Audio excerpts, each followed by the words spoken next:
आजकल एक common trend नजर आता है जहां लड़के और लड़कियां आपस में बेतकल्लुफी से हंसते हैं और बोलते हैं and they claim to be just good friends. और माँ बाप भी इस बात का अब ज्यादा बुरा नहीं मानते।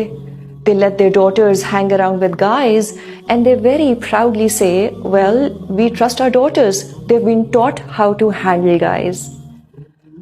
और फिर ऐसे ही पेरेंट्स शदीद परेशान पाए जाते हैं जब उनकी बेटी या बेटा किसी गैर मुनासिब शख्स के साथ इन्वॉल्व हो जाते हैं। उनसे शादी की बात करें तो मुश्किल फॉर वेरियस रीजंस, और शादी के बगैर उनके साथ जिंदगी गुजारे तब मुश्किल। कभी कभी इन्वॉल्वमेंट वन साइडेड होती है, ये एक और मुश्किल है, because they were just friends but now one of them is in love and the other isn't, ये एक और मुश्किल। So for a girl going out with a guy who she thinks is just a friend and having paratha and chai with him is problematic, because eventually it hurts one party or the other. And this is well documented fact that platonic relationships do not work. So how do you avoid this situation? And if someone is already stuck in this painful relationship, how do you get out of it?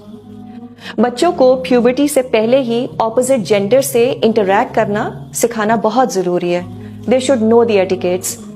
Then parents should be supervising and observing them कि वाकई उनको लड़कों से interact करना आता भी है कि नहीं।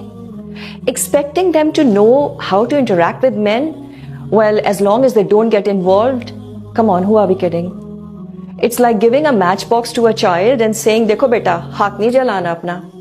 So if we could somehow inculcate a few things in our children. Number one, respectful looks. And also don't attract the opposite gender with your charms. So dressing up modestly, that plays a very important role. And this is the responsibility of both the genders. Please do not check each other out. Don't stare at each other. आपको देखने की इजाजत है, लेकिन अगर दिल में बुरे ख्यालात आते हैं या अट्रैक्शन फील होती है तो फिर इंसान नजर की हिफाजत करे। बातें जरूरतन हो और फालतू बातें ना की जाए। Conversation should be professional and not personal. तो एक प्रोजेक्ट या असाइनमेंट को डिस्कस किया जा सकता है, लेकिन हंसी मजाक और फिर फालतू बातें करना, it can very easily lead to intimate conversations and this may lead to further emotional attachment.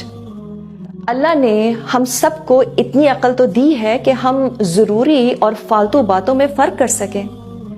Also in such conversations, if a girl finds the guy very funny, please do not laugh at his jokes.